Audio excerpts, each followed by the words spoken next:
Okay.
10, 9, 8, 7, 6, 5, 4, 3,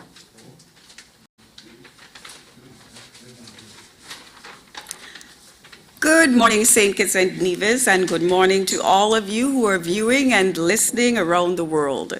Welcome to the first press conference of Prime Minister Harris's second term. I take this opportunity to acknowledge the presence of the Prime Minister's cabinet colleagues, as well as other officials in the government of St. Kitts and Nevis.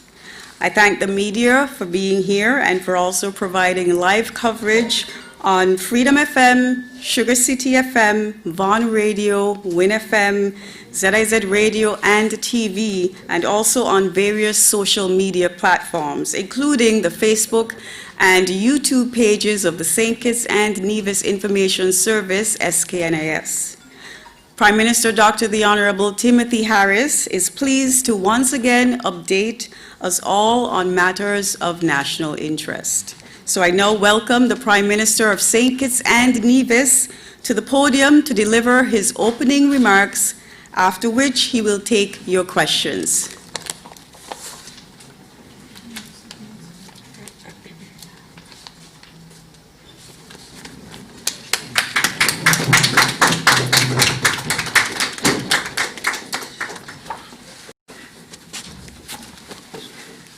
Good morning. Please be seated. Let me first start by acknowledging the presence of the Cabinet colleagues and to thank them all for being here at this, our first press conference. Thank the senior officials of the government, the ambassadors, and all who have come to participate in some way. It is a pleasure, of course, for me to engage fellow citizens and residents through various media platforms as part of our strong commitment to good governance and accountability. Could we get a little help with this, please?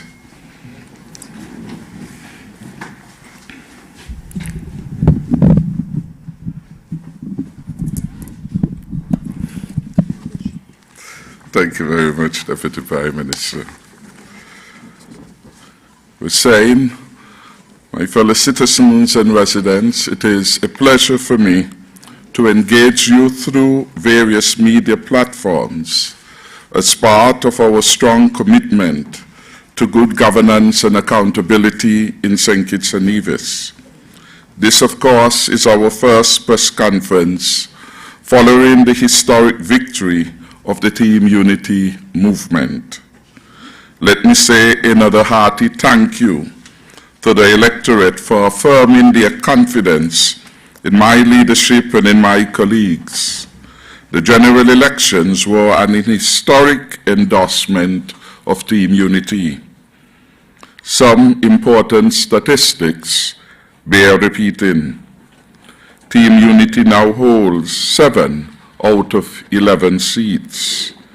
Team Unity received a swing in its favor of around 6% in the popular votes. We won constituency number 3, a seat that Labour had hitherto never lost, with a swing to Akila Byron Nisbet of 6.6%. This victory for many was as sweet as it was historic. We won constituency number 2, which was held by Labour 25 years previous to now, with a swing of 5.1% to John L. Powell. The Concerned Citizens Movement holds 3 of the seats in Nevis, with Alexis Jeffers taking Nevis 11. I am advised that this is the first time that seat would have been won by the CCM. In my constituency number 7, I led my opponent by 1,263 votes, the largest absolute margin in the general elections. In constituency number 6, there was a swing against Denzel Douglas of around 14%.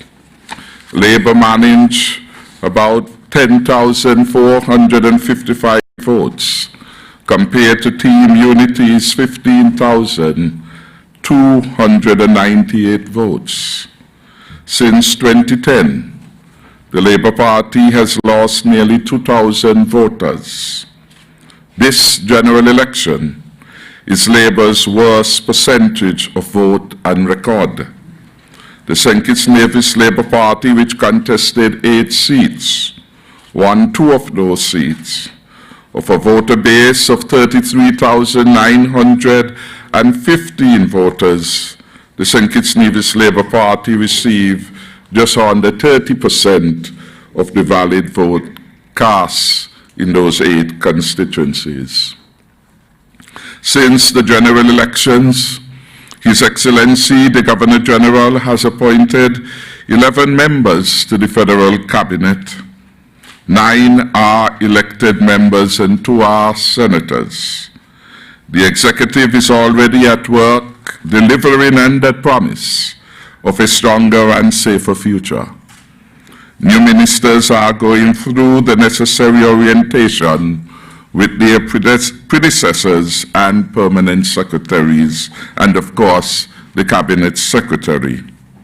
The transition is moving apace.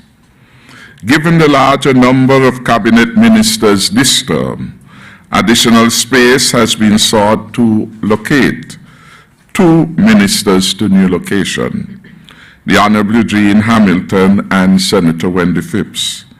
Minister Hamilton will be located on Princess Street, Barstair, on the top floor of the Richard Keynes building. Arrangements for Minister Wendy Phipps will be finalized on or before Monday. Both Ministers Jeffers and Evelyn are located at government headquarters, and Minister Byron Nisbet is located at Bladen Commercial Development. Minister Powell is in the Cable Building on Keon Street. All other ministers remain in the previous locations. The Governor General has issued a proclamation for the first sitting of Parliament to be held on Wednesday, the 8th July. At this historic sitting, the throne speech will be read by our esteemed Governor General. Given the need for social distancing and the special nature of this Parliament, a larger and more appropriate setting will be used for the sitting at which elected members will be sworn in as members of the National Assembly, and the Speaker and Deputy Speaker will also be elected. More details will be issued as we get closer to this event. The Clerk of the National Assembly, Mrs. Sonia Body Thompson, and the team are preparing for this historic event. The inaugural sitting of our Parliament outside of the traditional venue highlights the need for the National Assembly to have its own home.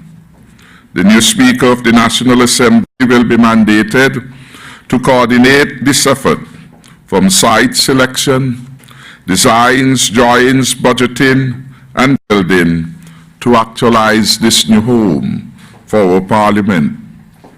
The National Assembly is at the fulcrum of the Westminster model of democracy. Since 2015, our Team Unity administration has done much to advance the Parliament's role in nation building. We have met more often than in the past. We have passed legislation that ensures that a motion of no confidence is heard within a 21-day period. By so doing, we have prevented the past travesty of justice, when the bygone regime held a motion of no confidence in abeyance for a long period of 26 months, reducing the Parliament, in the words of one jurist, to an instrument in futility. The Public Accounts Committee has also been strengthened by my administration, giving parliamentarians greater scrutiny over the financial affairs of the government.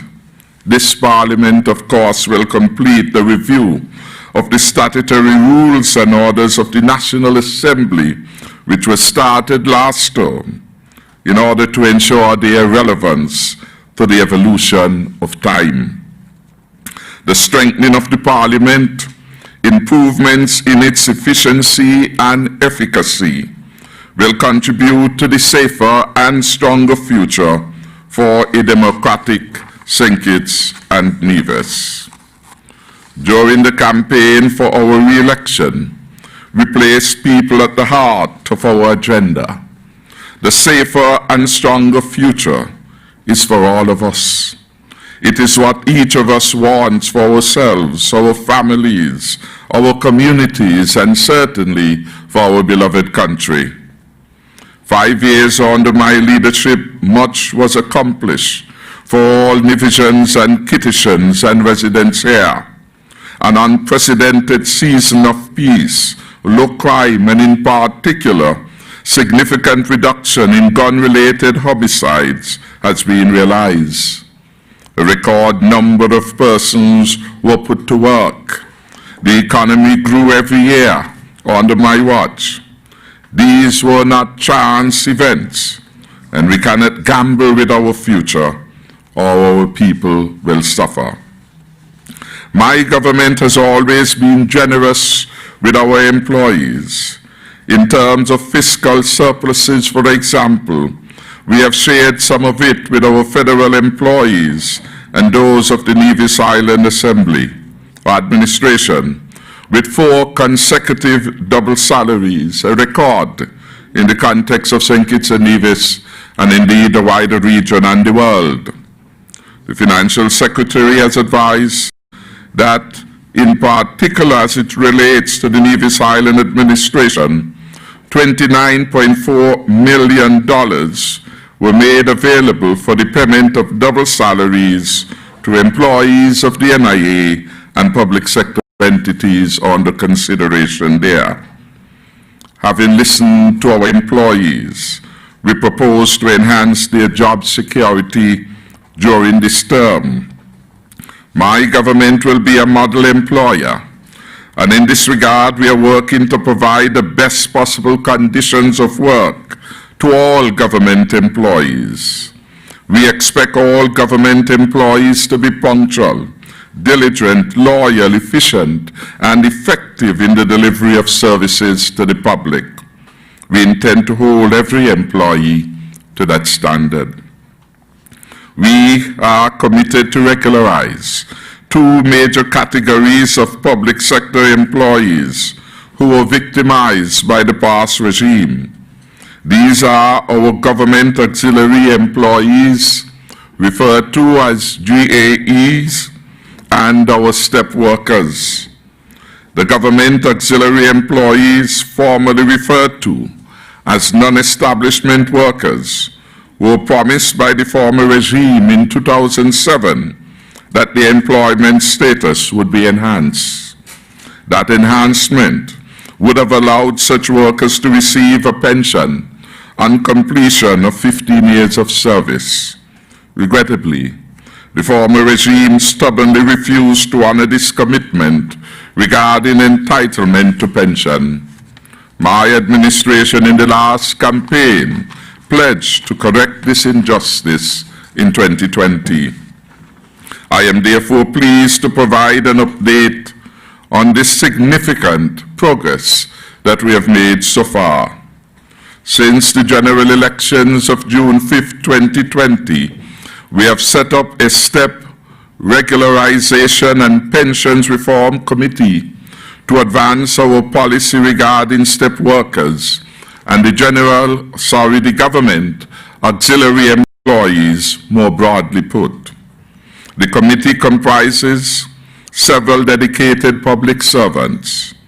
It is chaired by Mr. Levi Bradshaw, our Accountant General, and it comprises the following other officers: Mrs. Carla Pike, a forensic auditor, and our Director of Audit, Ms. Sheridane Warner, the Chief Personnel Officer, Ms. Sharon Ratton, Mr. Ron Collins, and Mr. Andrew Skerritt, Permanent Secretaries.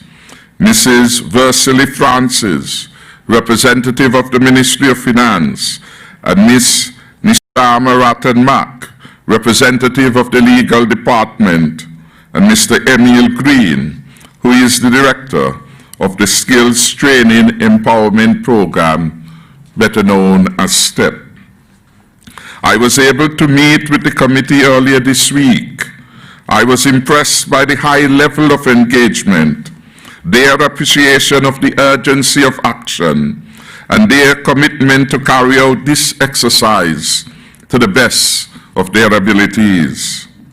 I want, therefore, to thank the civil servants for responding so positively to this opportunity to serve on an important policy matter.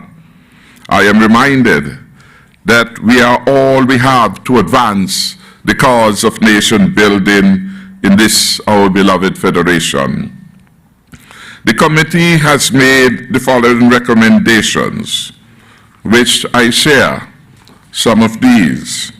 1, that the regularization of the employees on the STEP should be undertaken on a phased basis, commencing with the 36 staff assigned to the Secretariat and the 1,849 workers assigned to the public sector, both on the island of St. Kitts and Nevis.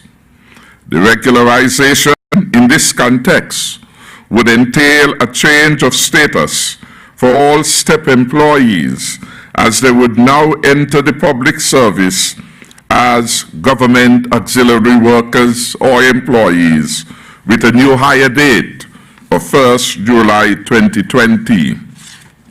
The second important recommendation calls for the reviewing of the financing arrangement of the STEP to ensure compliance with Finance Administration Act 2007, including the funding of wages assigned to the public sector consolidated fund. 3, the establishment of the Government Auxiliary Employees Commission to handle matters of recruitment, appointment, the exercise of disciplinary control, suspension and dismissal, as set forth by the Government Auxiliary Employees Act 2012 at sections 4, 5, and 6. 4, the preparation and ratification of the regulations for the Government Auxiliary Employees Act of 2012. Since 2012, no work had been done in terms of the regulations, and we have advanced a subcommittee headed by Ms. Sharon, Mrs. Mack, to lead this particular effort at getting the regulations as soon as, in collaboration with the Department of Legal Affairs. It is recommended that there be a temporary freezing of new entrants into both the STEP and the public sector to facilitate the completion of the financial impact and projections by the Ministry of Finance. 6, a re-registration exercise of businesses and workers assigned to the private sector will be conducted. The STEP workers are in public sector and they are in private sector. And it is recommended that those in the private sector, there has to be an updating of their record and their status. And so that exercise will start. Of course, we have less control over those who are attached to private businesses than we have with respect to those who are working in various government departments and statutory entities. There will be the conducting of a public awareness initiative geared towards sensitizing the STEP employees, and I'm advised by Mr. Emil Green that this has already started, and the heads of departments across the government regarding the transition process and other human resource policies and benefits of the government using a range of media platforms. The provision of the government health insurance coverage to all step workers, commencing with those assigned in the public sector. These are the principal recommendations that have come forward this week by the committee that has been working so very hard to assist us in actualizing and fulfilling the commitment to step workers in particular and the broader group of government auxiliary employees. I want to reiterate that by September 2020, all matters with respect to the government auxiliary employees will be properly put in place. And that is why at Wednesday's meeting, in order to advance this work, we establish, or the chairman established, a number of subcommittees that will work diligently, perhaps every day and certainly every week, to ensure that time is not lost. In addition to this major shift being contemplated in the status of our government auxiliary employees, it should be recalled that in about 2018, my government restored the honorarium of about 2% of the gross wages that was paid to the GAE or non-establishment workers. This sum was denied them since about 2012. And we took the decision until the government fulfilled the commitment made and legislated in 2012, we would restore that honorarium. We kept our word. Speaking about the government employees, I now turn attention to our police at the Special Service Unit. And I see ACP Adams here. He doesn't know what I will say. The SSU will be relocated to a new beautiful headquarters at Fort Lansbastia, and the date Mr. Brandy advised should be before Independence 2020. I want to use this opportunity to commend the Commissioner of Police, Mr. Gilroy Brandy, and his High Command for outstanding work over the past few months in very stressful circumstances, occasioned by the following: the pandemic, the enforcement of the state of emergency, and of course, general elections. And equally as I commend the police, I want to extend those same commendation to the entire security apparatus, including the Defense Force, the Customs, the Fire, the prisons, because all of them work very hard, really, to keep us safe. These general elections of the 5th June 2020 were the most orderly and the best managed to date. A stark contrast to those of February 16, 2015, when there was tension and confusion over the voters' list. In 2015, shots were fired in the vicinity of the police station in Connery. Fast forward now to 2020. The police reported no major incident. All was peaceful. For this we give God the glory. We note that the independent overseas election observers concluded that the 2020 general elections were free and fair, and that they reflected the will of the electorate of St. Kitts and Nevis.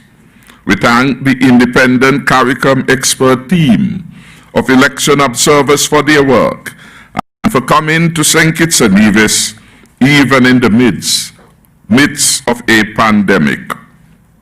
We thank, of course, our own independent local general election observers, drawn from the NGO coalition, for their work and their contribution to our democracy. This independent local team has also concluded that our general elections were free and fair and free from fear. In sum, the general will of the people was reflected in the outcome of the polls. My greatest thanks go to our people for their discipline and wisdom, and for choosing our Team Unity candidates. We are now a government in service to all the people of St. Kitts and Nevis. The hard work to secure the safer and stronger future continues, and I call on all of us to be and do the best we can today. Our security forces will be called upon to go beyond the call of duty again with the upcoming work during our independence celebrations and indeed the hurricane season. In this regard, I should remind the public that the Honorable Akila Byron Nisbet chairs the 2020 Independence Celebrations Committee, and the Honorable Byron Nisbet will be ably supported by our Deputy Prime Minister, the Honorable Sean Richards. The Honorable Vincent Byron Jr. continues to serve on the Mitigation Council, ably supported by the Honorable Wendy Phipps. It is remarkable that in less than 1 month of our second term, our government has been able to make substantial progress on 2 very important manifesto commitments. It shows that our leadership is focused on the people. I lead a people-centered government. Additionally, it shows that leadership matters. The country has a leader and cabinet that our people can trust.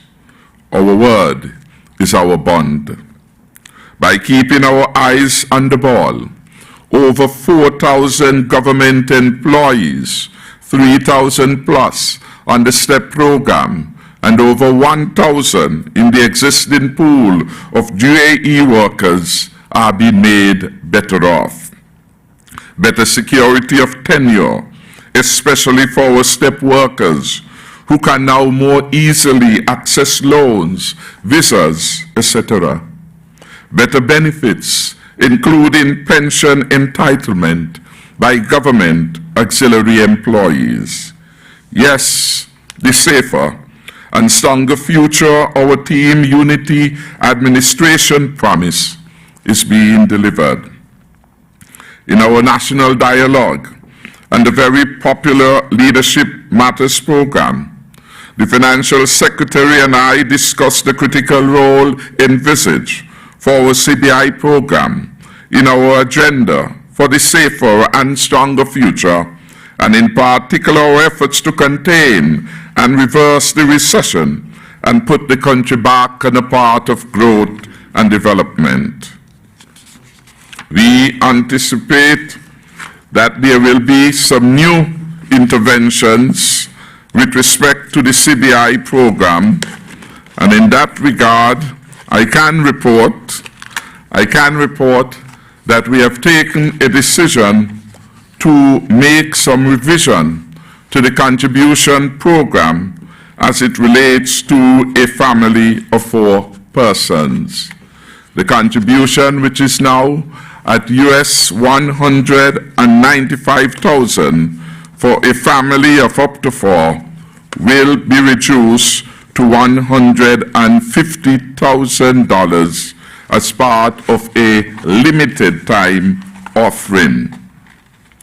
And then we looked at on Monday the need to provide some assistance to the real estate option, and in that regard, part of the recommendation was for the stamp duty payable to be reduced to about 2.5% over the same 6-month period, a limited time offerings with respect to the 2 options. These initiatives, we hope, will stimulate market demand, enhance our competitiveness in a market challenged by wealth loss occasioned by the dislocation of the global economy by COVID-19 and the greater uncertainty and risk which hovers over the entire world as a consequence of COVID-19. We stress that these are time-bound offers.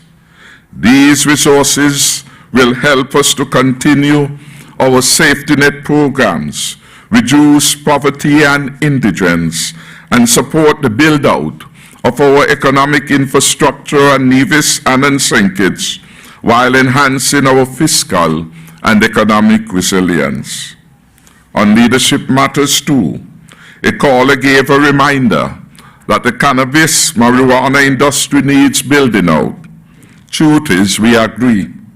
And I assure the public that this is part of our plan to create new jobs, higher income streams for our people, and expand our pathways for growth and development, particularly at this difficult economic time around the world. A medicinal cannabis authority will therefore be created in due course, and its job will be largely to manage and regulate the industry. The government will ensure that priority is given to locals in the development of this industry. The Medicinal Cannabis Authority will be responsible for issuing various classes of licenses relating to cultivation, processing, transportation, dispensing, manufacturing, and export, etc. It is our wish that St. Kitts and Nevis can become the hub for foundational science of cannabinoid medicine internationally, and that we can take advantage, among other things, of the private research facilities on island that have international repute to expand our contribution to global public health products and services. We will appoint a marijuana czar in due course to champion this industry, as we realize, as the caller reminded us, that time is of essence. I want to pause at this time and to allow for any questions. Thank you.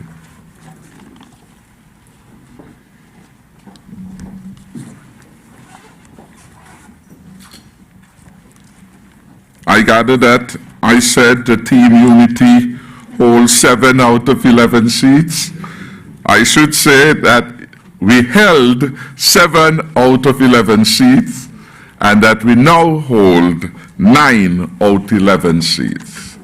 So the past was 7 out of 11, force of habit, and the present situation is that we now hold 9 out of 11 seats. I want to thank those who are listening so intently to give me this quick opportunity for correction. Thank you. Any questions from the media?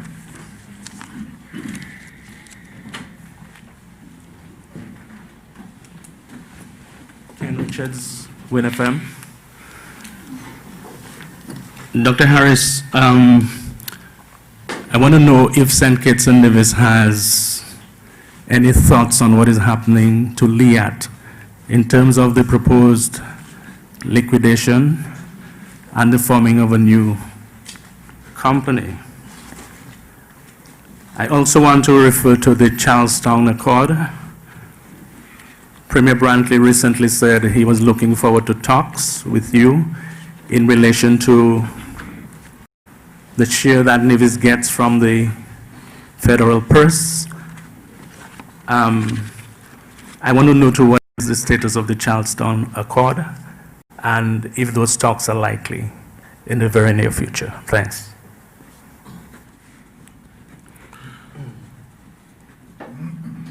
Any other question from the media? Good morning all. Prime Minister, Glenn Bart, SKN Newsline. One of the questions I have concerns, if I may ask, about the state of the economy, the state of the finances of the country, especially over the last 3 months. With very little revenue coming in, there must be some amount of loss with regards to the various interventions you've had. Secondly, in relation to the hotel sector, I would like to get a further understanding as to what are the redundancy laws, because there are some complaints from some workers at Marriott and Hyatt and some other areas in which they want to have the choice to be made redundant. And apparently there is some pushback, some resistance to that. I have two other questions, but I can defer those until later. Thank you. Thank you. Any other question? We will take one other media rep. Good morning, Alicia Daniel Blake, Sugar City, 90.3 FM.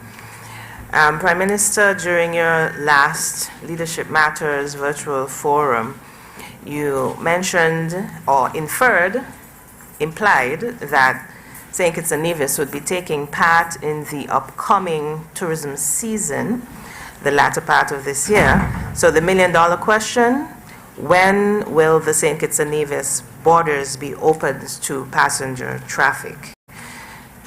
Also, Minister of Tourism, CARICOM, has revealed that it has formed a Caribbean Tourism COVID-19 task force. And among activities, it's setting guidelines for moving around the CARICOM space, including a real-time COVID-19 app. Minister Grant, can you provide more detailed information on this app, as well as possibly the progress of the CARICOM COVID-19 task force?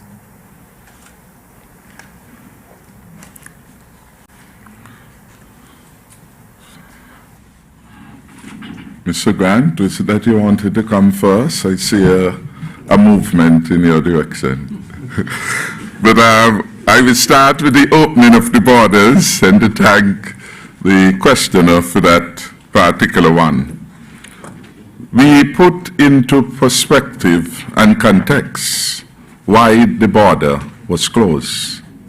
The border was closed as part of an intervention deemed necessary everywhere to control the probability of the coronavirus impacting too many persons, challenging our health systems, and therefore resulting in death. The advice to close the borders had come from our health professionals in collaboration with the National Emergency Operating Center. We have always said that health comes first. If we want a healthy economy, we must have healthy people engaged in that economy. Since 2007, the region has adopted the mantra that the health of the region is the wealth of the region.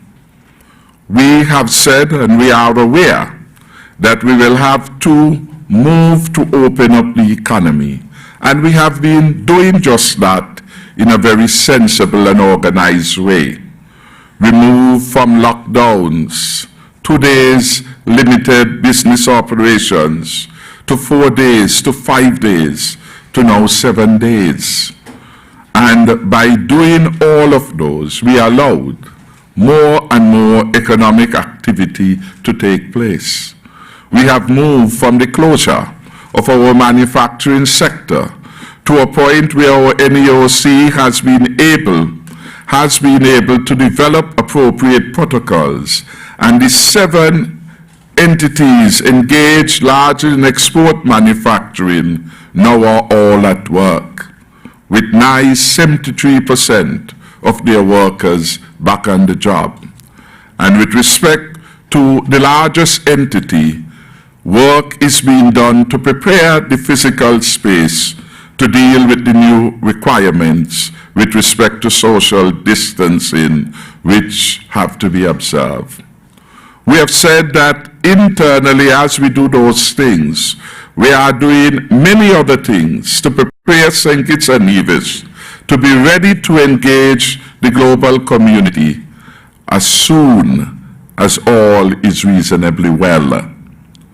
And that determination of the wellness will come from a number of factors, including, of course, the council on which we had relied upon for all these weeks, that is the health people, who will give the government a sense of the exposure and the risks attached to the opening up of the economy.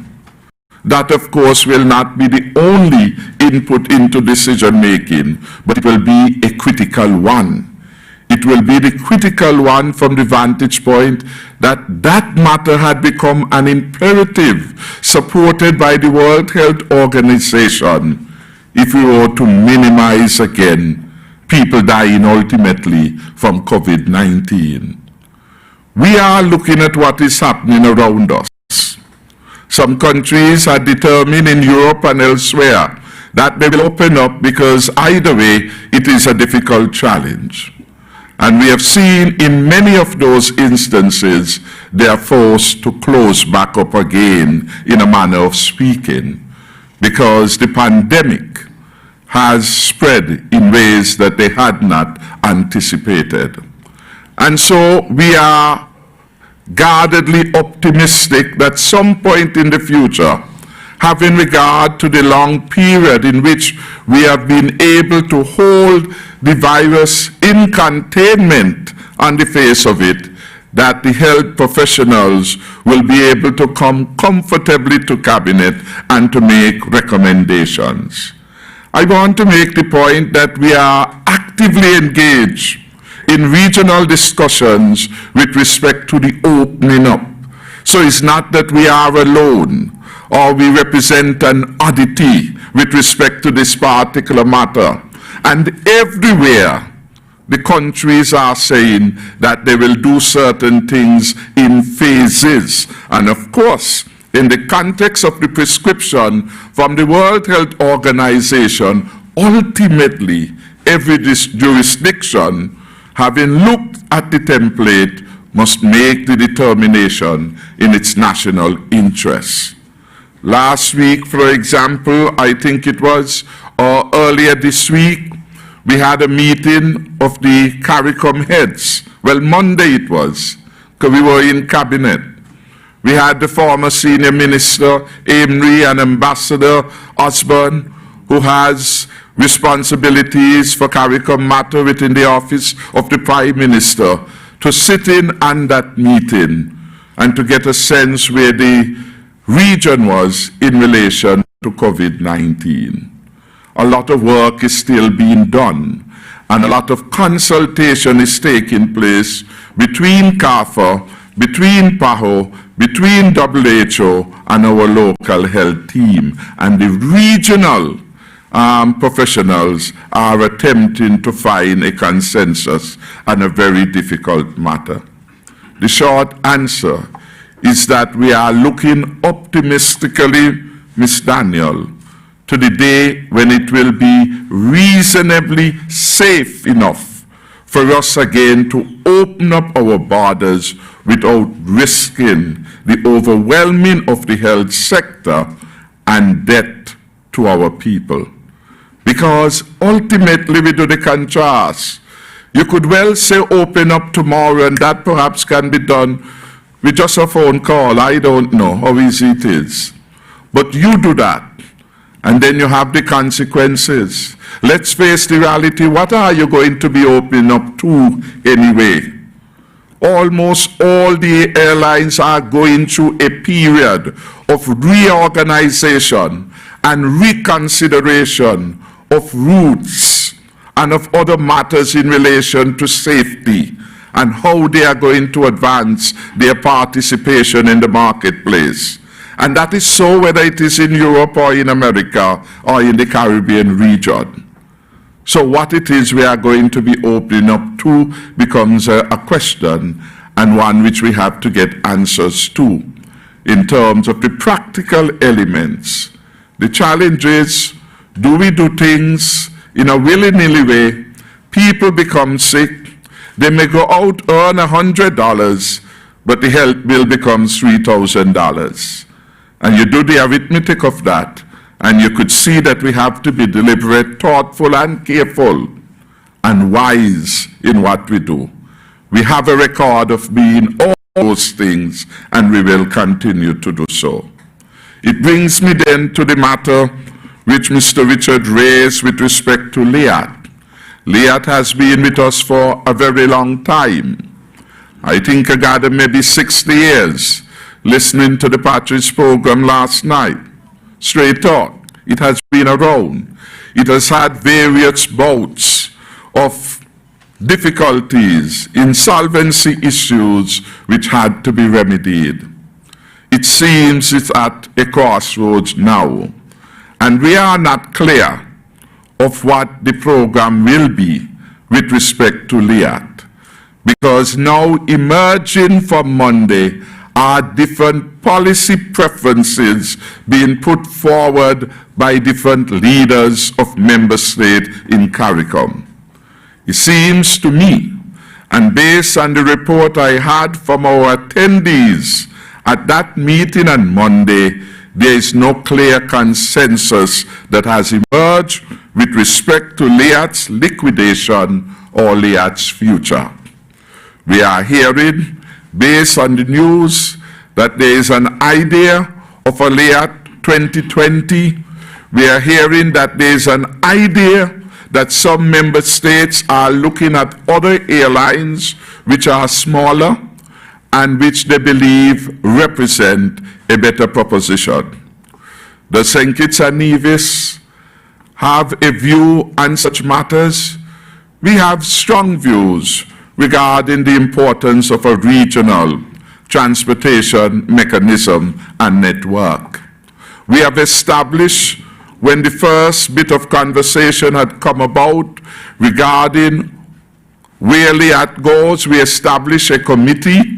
We activated it, drawn from private sector and public sector.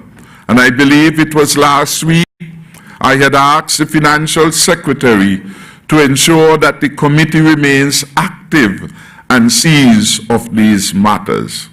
I should say to you, with respect to the conversations on LEAT, no formal documentation has been put before my government. And my understanding was that none was available during the meeting. At least none of the attendees for St. Kitts and Nevis was able to share any. And so what we have at best are ideas for which more substantive and substantial work perhaps will be needed if we are to convince ourselves and our population regarding where we go with LEAT and any other alternatives with respect to LEAT. We have always, as a country though, been supportive of regional initiative. And when LEAT needed help, we were among the first to have made available substantial sums. The financial secretary may recall, I suspect it may have been close to $1 million. And we had said that we were prepared to make that initial contribution and to work with LEAT to find a resolution that satisfies us in terms of the number of flights LEAT would bring to the island of St. Kitts and to the island of Nevis, the costs and other issues. So those matters, and we started because LEAT then had put in place a technical team that was visiting member states, and they visited and made presentation to our cabinet and engage our members of our team, and in particular those in the Ministry of Finance. So we continue basically to look to solutions to the problem of regional interconnectivity. LEAT is one option that has been of very good service to all of us. We would want to be a constructive partner in the discussion for resolution of this matter. The ideas are now coming up. Some of them are controversial from what we hear, assuming the accuracy of what is being reported. Some of them are very controversial among member states. So we wait for some of the heat to die down. We wait to get something formal in writing from those who are contending different options. And we are happy.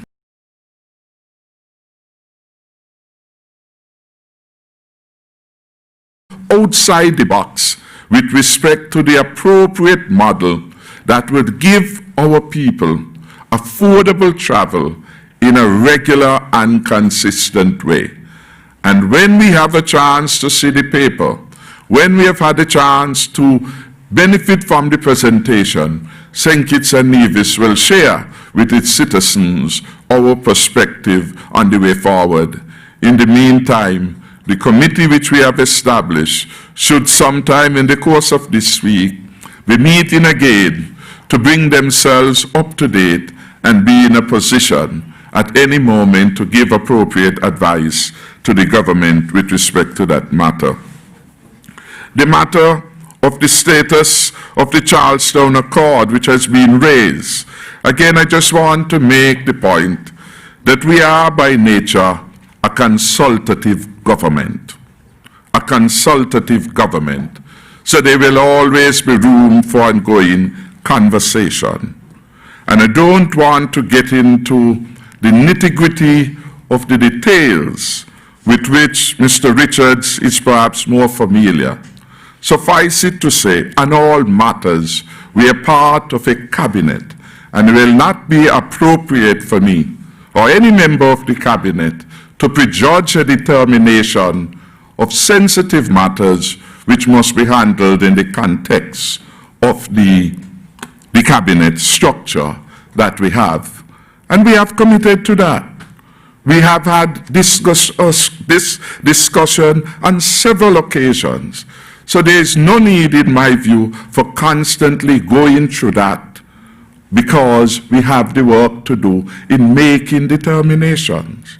In preparation for the budget last year, for example, we committed to a 50% increase in the transfers that we will make from the federal budgetary resources to the Nevis Island administration. And that has been happening.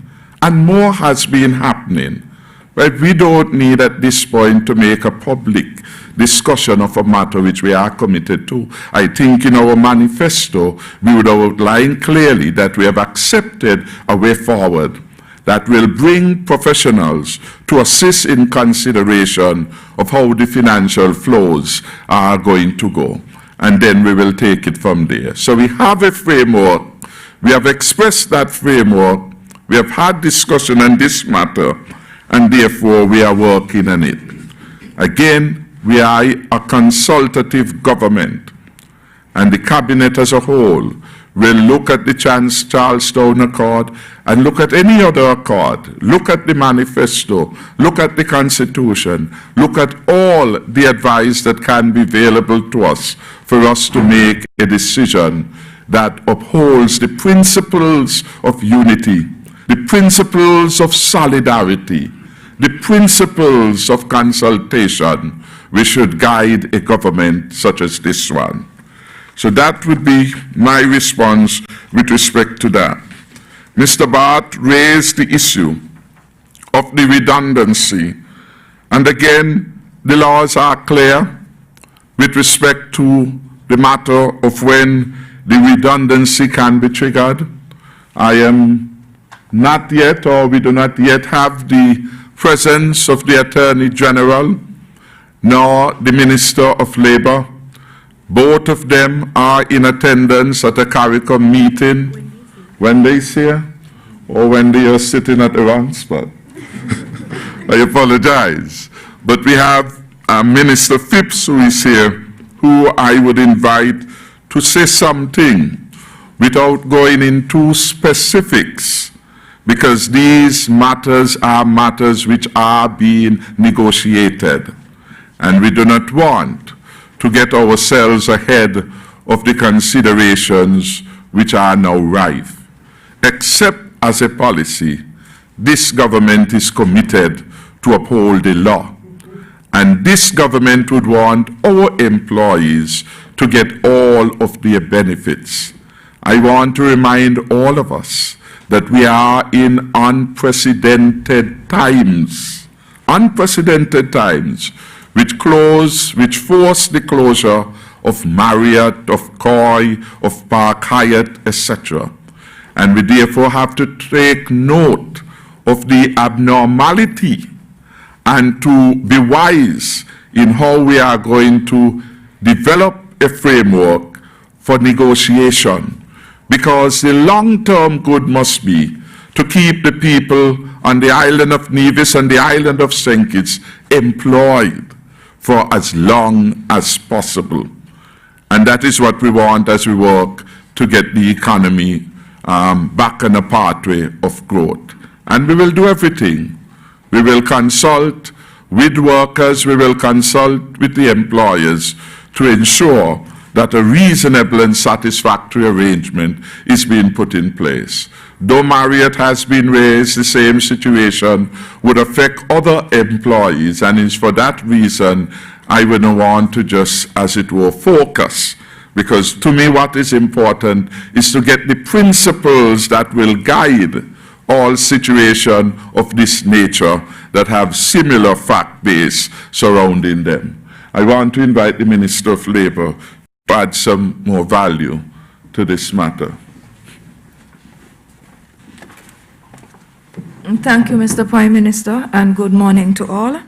However, I think you were batting quite well in terms of your response, and I just wanted to reiterate the tone with which you would have responded to the question and to put into context the situation in which we find ourselves. As you so rightly said, Prime Minister, we are in unprecedented times trying to navigate our way through uncharted waters. St. Kitts and Nevis, like the rest of the world, has been confronted without our approval, without our preparation, by COVID-19. And yes, the majority of our revenue flows come from tourism and the allied services sector. And as a result of that, every facet of that tourism sector is of prime importance to the government and people of this country. By extension, St. Kitts and Nevis is also a member state of the International Labour Organization. We have been since 1996. And it is at a juncture such as the COVID-19 experience that we need to remind ourselves what being a member of the ILO means.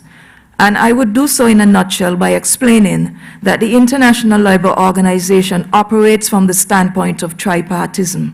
By that it means that we strive among the member states for an ideal, consensus-driven relationship to exist between the representatives of workers, i.e. unions or employee groups that might be undefined, by the labor administration function, in this case meaning the Department of Labor, the Ministry of Labor, and also by representatives of employers, that is the private sector.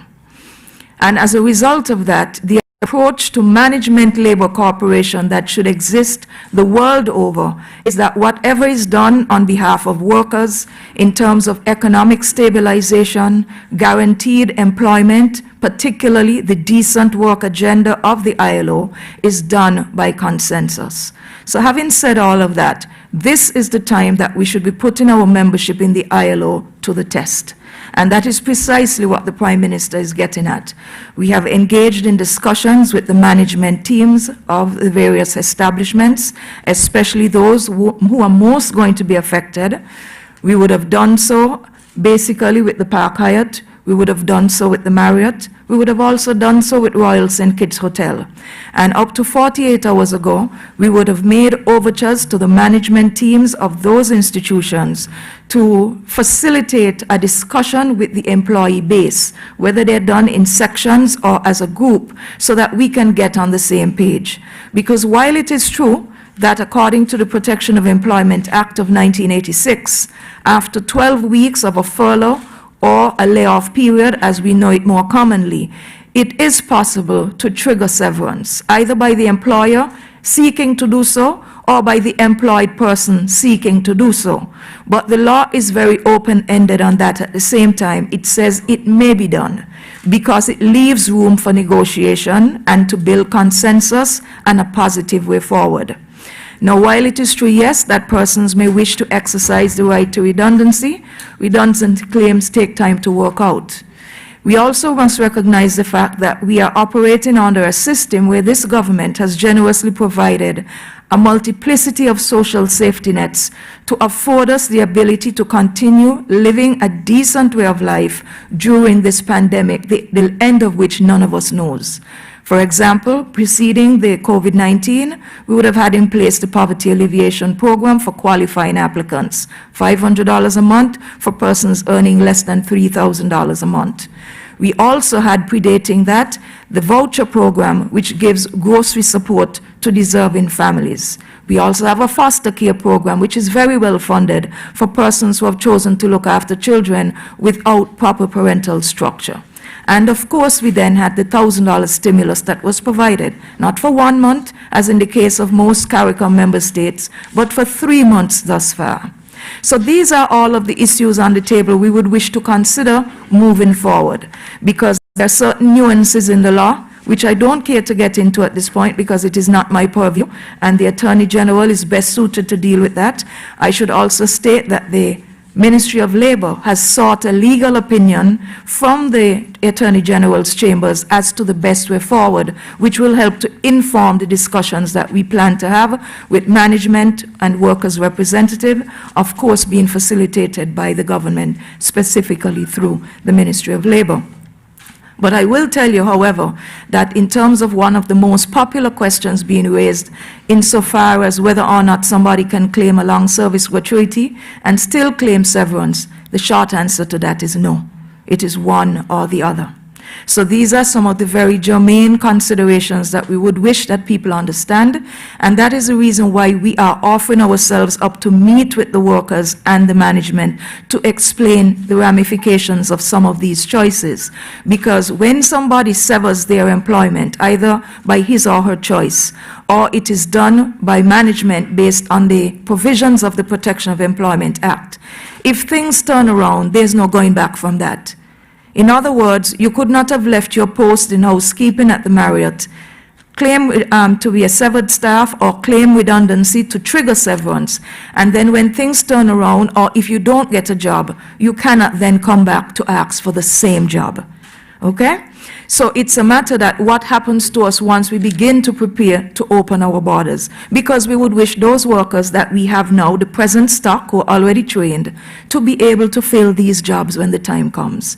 So as I said, there are certain nuances and delicacies that would have to be worked out, and this is a time more than ever before for us to treat with the employment situation, unspecified and ambiguous as they might be right now, from the standpoint of consensus building. So that is the bulk I would wish to say on this matter, Mr. Chair, at this point. Thank you. You've done a good bulk. I want to thank our Minister of Labour for that helpful response, and of course she is available and we are available to provide more information. What was important is that she has noted that the consultation has already begun and that she herself has been providing leadership in terms of the outreach to a number of entities. I'm aware up to yesterday herself and the Attorney General, along with others, I suspect, would have been involved in attempting to grapple with this very important matter. How do we deal with a very delicate matter which has to be treated in a fair way? And at the end, we want the very best for all of our workers. Our workers come first, and everything that we do, we will try to see how we can advance their cause. We ask for some patience as these matters are being worked out, not just with Marriott, but with the other entities in the hospitality and tourism sector and in other sectors too, as the case may arise. In the meantime, persons are aware and persons have been benefiting from the stimulus package, more particularly the $1,000 a month assistance that had been made available. And on Tuesday, we were advised by Mr. Maynard, who is here, the Director of Social Security, that up to $22 million will be paid out during the course, well, at least by day's end. And that is way beyond the $15 million we had originally planned. That is because the government policy has been very flexible in attempting to accommodate as many persons as possible. given that these are abnormal and difficult times, we want to have the most compassionate response coming from the government. We also want to encourage the employers to do the best that they can too for their employees, because it seems that every employer wants the government to be the backer and supporter of last resort. Employers must have some minimum standard of support that they will provide to the employees who have served them so faithfully in good times. Mr. Grant, you want to add anything to the question by Ms. Daniel, or that has been? She identified you. You've spoken so long, Prime Minister. Forget. Ms. Daniel, can you repeat the question for Mr. Grant? It's specific to the fact that CARICOM has revealed that they have started a CARICOM COVID-19 task force, and one of the processes that they have implemented was the institution of an app that would be used within the CARICOM space to identify COVID-19 patients, etc. So maybe you can shed some more light on that, as well as maybe any further progress that the task force might have had. Well, just a short answer to that question is that when you asked it in the first instance, I actually leaned over to my colleague, Mark Brantley, and asked him if he was aware if anything had crossed his desk, and he had said no. And I could say the same. So at this point in time, we can't advise you on that particular matter. What I would say, however, in terms of the whole issue, Mr. Prime Minister, of borders, etc., we have been doing a lot of consultation also. Consultation with the hoteliers, consultations with the airlines, consultation with our health officials here to determine what phased approach we will take to opening up our borders. And you must appreciate it's a real balancing act. It's one, health against the economics of the country. And so whatever decision we arrive at will be arrived at in the best interests of the citizens of St. Kitts and Nevis. In fact, we last held a meeting that's tourism with the health team this week. We intend to have a follow-up meeting next week, Tuesday, at which time we might be in a better position to alert St. Kitts and Nevis as to the way forward. We understand what is happening, and we appreciate these are critical times. These are unprecedented times. And just we are asking you to bear with us, because we are all affected by this pandemic. Particularly the tourism industry is getting a beating.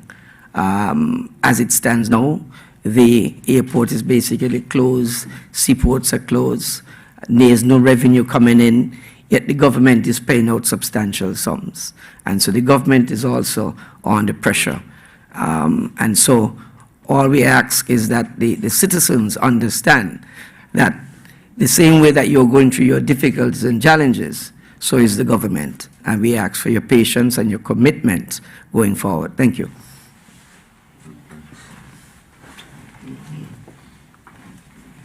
I want to thank the Minister of Tourism for that response. Senator, apologies, force of habit. The Honorable Akila Byron Nisbet, our Minister of Health, had said to me that our local NEOC is also looking at the matter of apps. Apps have emerged as one way to perhaps achieve greater effectiveness in terms of contact tracing. There is a view that as you open up your borders, you're going to need to have these special devices so that people can be alerted when persons suspected, quote unquote, of having COVID-19 is nearby. And so this is going to be a delicate matter.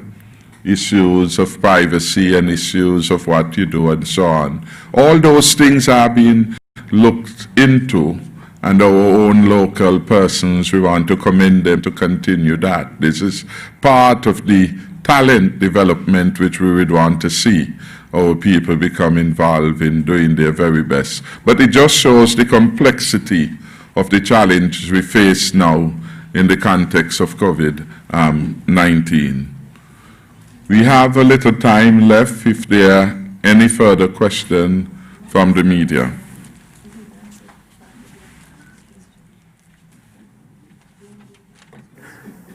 Good day. I'm Lashan Dixon, St. Kitts News Observer. Two quick questions. Are there any plans this term to develop or expand other drivers to the economy that are potentially less vulnerable than tourism? And also, what are some of the major legislative agenda items that we can expect this term? And are there constitutional amendments possible given that there is a mandate for it? Thank you. Thank you very much. Any other question?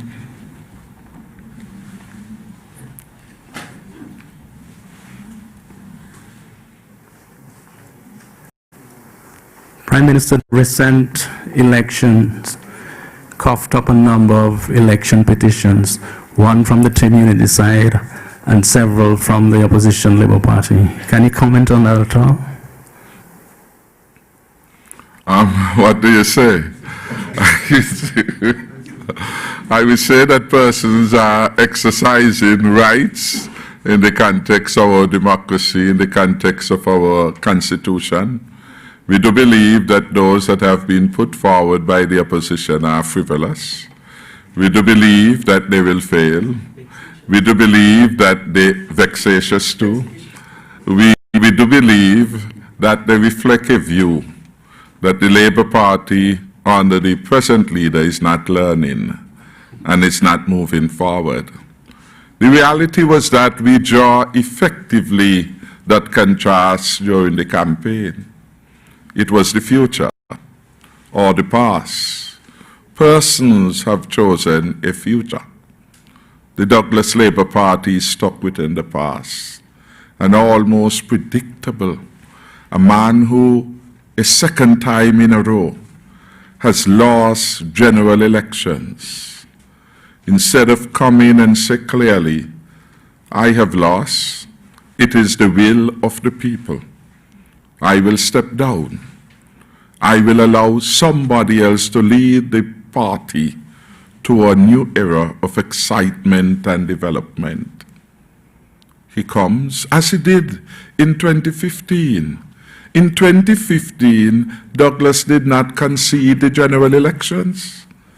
In 2015, nearly 5 prime ministers called Denzil Douglas, spoke on Win FM radio program, calling upon Denzil Douglas to concede the election and allow the country to move forward, because it was clear with all he had been and all he had done, the people of St. Kitts and Nevis wanted change. It was Nigel Carty, to his credit, who conceded eventually. And up to this time, Denzil Douglas finds excuses as to why he lost in 2015. And it's the same old leader, same old party structure, same old response in 2020. So 5 years after, nothing has changed, nothing next trend about Douglas Labour. And so we put that in the context of the choice already made. I mean, I read the statistics which shows that between the last 2 general elections, the Douglas Labour Party has lost some 2,000 voters.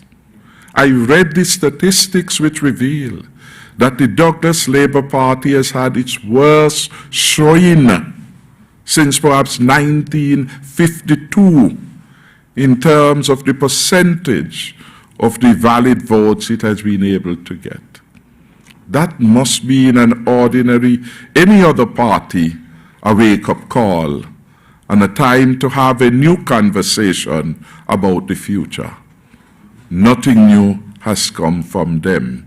With respect to our own challenge and that of the member, Mr. Ian Patches Libard, I think we are satisfied, and our lawyers are satisfied, that he has a case of merit. He has the services of some eminent lawyers from around the region. And one thing I know about his legal team, they don't take cases if they are clear that they are going to lose. They're not going to waste the court's time, and they're not going to waste their client's time. So we are satisfied about that. And again, we are satisfied too that at least two different entities, by and large, looked at our elections and concluded that in the main, it doesn't mean that every particular isolated situation, but in the main, taken as a whole, the general elections reflected the will of the people. And I just want to read a small part of the NGO Coalition final report of the Election Observation Mission for June 5, 2020, of the federal election in St. Kitts and Nevis, and this report is dated the 24th of June. And the members of the commission are the St. Kitts Evangelical Association, the St. Kitts Christian Council, and the Chamber of Industry and Commerce. And this is what it says on the conclusion. I read in part. The NGO Coalition Observer Mission's conclusion is that despite a number of administrative and organizational setback and inconsistencies, the polling day activities, from the opening of the poll, voting throughout the day, the counting of the ballots, and the declaration of the results of the June 5, 2020 federal elections in St. Kitts and Nevis indicate the said elections were administered by the Electoral Office and the other stakeholders in a manner where they were free and fair and free from fear. The mission's assessment of the day's activities is that the voters were able to cast their ballots without intimidation or harassment, and that the results of the elections reflect that the people freely voted for the candidate of their choice on election day. You can't get anything clearer than this. This is an independent group that came forward, and their words are essentially in substance the word of the overseas observer team. So that is where we are at. With respect to the question, and you look also, just want to make that last point, of the behavior of the voter in constituency number 6. Well, the leader knows that time will tell a lot of things. The leader, for all his experience over the last 30 plus years of elective politics, the leader of the Labour Party knows that number 6 is now up for grabs. Within a week of the general election, a candidate was launched and created such dynamism and action. For the first time in that constituency, you record a significant swing against any Labour candidate, in this case over 14%. Clearly, the people of St. Christopher 6 knows. People of St. Christopher 6 know that it is time to try something new. And we will continue to encourage them in that regard. The question raised with respect to Other areas of economic engagement is an important one. It is one which is always challenging for small island states like ours, because we have limits in technology, in capital resources, in land, in people, etc. And all those are important to growth. But I would say in the last campaign, we had become so in awe of the talents which our young people throughout St. Kitts and Nevis were showcasing. We were so impressed by the excellent support we had from about 4 companies who manage our virtual campaign, Open Interactive and several others, that we say no. There's a lot of hidden talent in St. Kitts and Nevis, and that we have to find a mechanism that allows them to come to work, create jobs, create income for our people. Hence, we came up with the idea of a ministry for entertainment, entrepreneurship, and talent development, all of them interconnected. And I am hoping, as our new minister, Mrs. Akila Byron Nisbet and her team, get to work in fleshing out first the policies through consultation with a wide cross-section of young people and people generally. We will be able to excite some interest and action in those areas. Around the world, for example, entertainment is $1 billion industry, which brings significant foreign exchange earnings to countries like Jamaica, Trinidad and Tobago, to a lesser extent.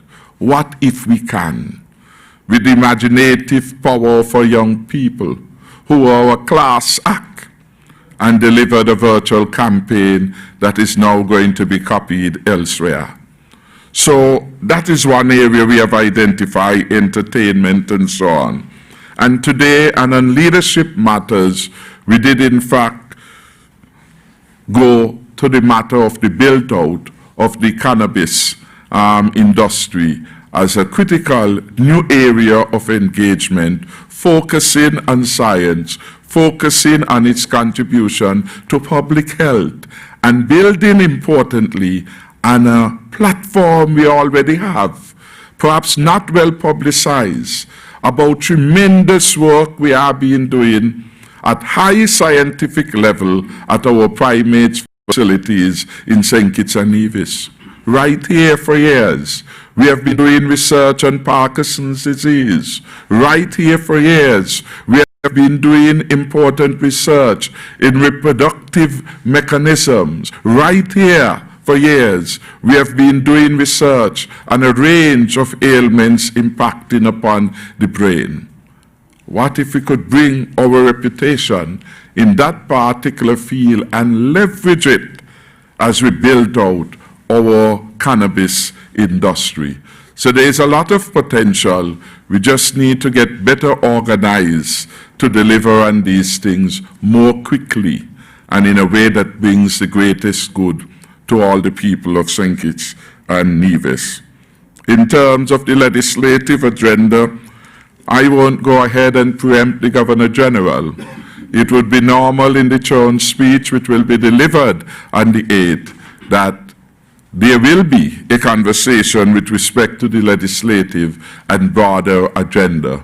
But certainly, having regard to our manifesto proposal, there will be consideration of a number of constitutional matters, the matter of electoral reform, the matter of term limits. All of those things are matters which we can now confront, having regard to the mandate, to use your word, that has been given to the Team Unity administration. So more about this you will hear when the Governor General read the Throne speech on the 8th of July, which is sometime next week, probably next Wednesday. So we are not far from that. Again, I want to thank the media representatives for coming today, for spending time. I am happy that we have been able to use more expansive spatial settings that allow for the social distancing and physical distancing. I am also appreciative of the fact, and the Minister of Health, Byron Nisbet, asked me to say that she was very delighted that more persons are wearing masks. I want to thank you too for abiding by those prescriptions. And I notice some people are now taking out theirs from their pockets. It's always good to have them. But it shows then that our people are committed to do the necessaries. So thank you again for coming, and we hope that you will help us in spreading the news and sharing information as we make a very noble effort to keep our people informed. Thanks to all the representatives of the media, and may God continue to bless our country and our people. Thank you again.